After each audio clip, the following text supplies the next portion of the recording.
ជំរាបសួរពុកម៉ែបងប្អូនទាំងអស់គ្នាថ្ងៃនេះដែរខ្ញុំនាំអារម្មណ៍ពុកម៉ែបងប្អូនទាំងអស់គ្នាមកទស្សនាការពាត់ម៉ងយកត្រីក្បាលដីគោលបងប្អូន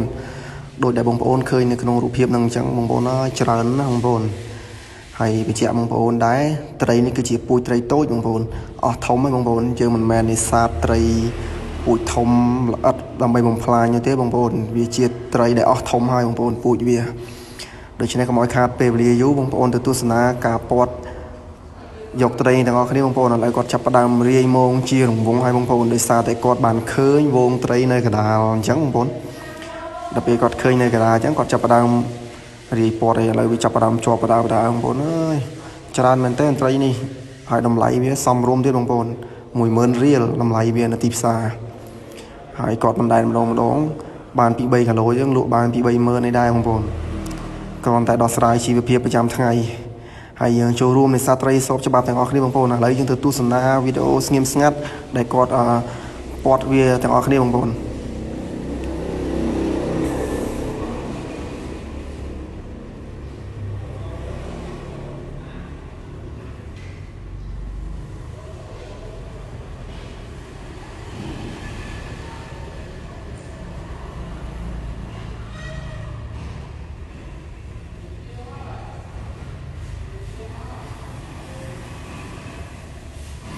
គេបងប្អូនមកវងត្រីច្រើនណានៅកណ្ដាលម៉ងគាត់ឃើញគាត់ចាប់ដើមរីពាត់ហើយបងប្អូនរីពាត់ជាងវងដេញមកឲ្យមូលនៅកណ្ដាលហ្នឹងបានចាប់ដើមអស់យកតែម្ដងបងប្អូន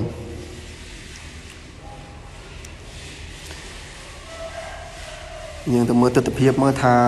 ជាប់ច្រើនប៉ុណ្ណាបងប្អូន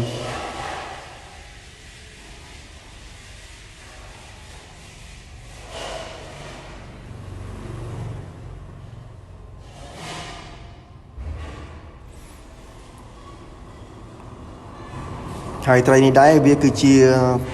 នុយដ៏ល្អសម្រាប់ត្រីដំរីបងប្អូនវាស៊ីឆាប់ធំហើយអញ្ចឹងអ្នកដែលចិញ្ចឹមត្រីដំរីអីភាគច្រើនមកទទួលទិញត្រីនេះពីគាត់បងប្អូនអញ្ចឹងឲ្យតែគាត់បដែតបានអត់ខ្វះទេទីផ្សារបងប្អូនត្រីធម្មជាតិរសជាតិឆ្ងាញ់ទៀតយកទៅហូបក៏បានដាក់ចំណីឲ្យត្រីក៏បាននៅតាមផែដែលគាត់ចិញ្ចឹមបងប្អូនឥឡូវគាត់ពាត់បដាវាយដេញចូលក្នុងបដាចាំមើលពេលទាញទាំងអស់គ្នាបងប្អូនឥឡូវមកដល់ទីតាំងដែលគាត់បន្ថែមពីដំបូងហើយឥឡូវដល់ម៉ោងគាត់ទាញ6យកត្រីបងប្អូនថាជាប់ច្រើនណាស់ទៅទស្សនាទាំងអស់គ្នា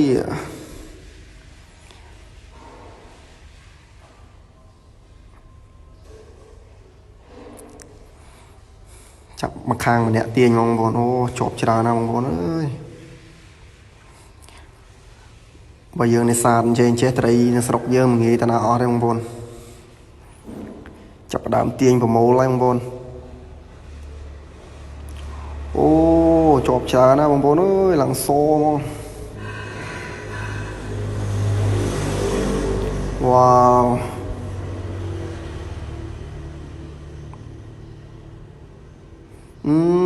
យកទៅណាទេបងប្អូនអើយមិនតែរយៈពេលខ្លីអាចរកប្រាក់ចំណូលបានពី30000តែមួយផ្លែតបងប្អូនសម្បូរមែនតើត្រីនេះហើយវាមានរដូវវាបងប្អូនមិនមែនគ្រប់ពេលវេលាយើងចេះតែនេសាទបានទេបើធ្លាក់ភ្លៀង1មេ2មេដំបូងកក់ខែហ្នឹងបងប្អូនទឹករៀងល្អក់តិចហ្នឹងគឺសម្បូរជាងហ្នឹងទៀតអាចរកបានជាងហ្នឹងទៀតបងប្អូនចាប់ដើមទាញមកបងប្អូនអូជាប់ច្រើនមែនតើហើយអរគុណច្រើនមែនតើបងប្អូនសម្រាប់ការទស្សនាវីដេអូមួយនេះជូនពរបងប្អូនមានសុខភាពល្អរកទទួលទានមានបានអរគុណច្រើនពុកម៉ែបងប្អូនសម្រាប់ការទស្សនាវីដេអូមួយនេះជួយ like ជួយ share ផងបងប្អូនបាយបាយ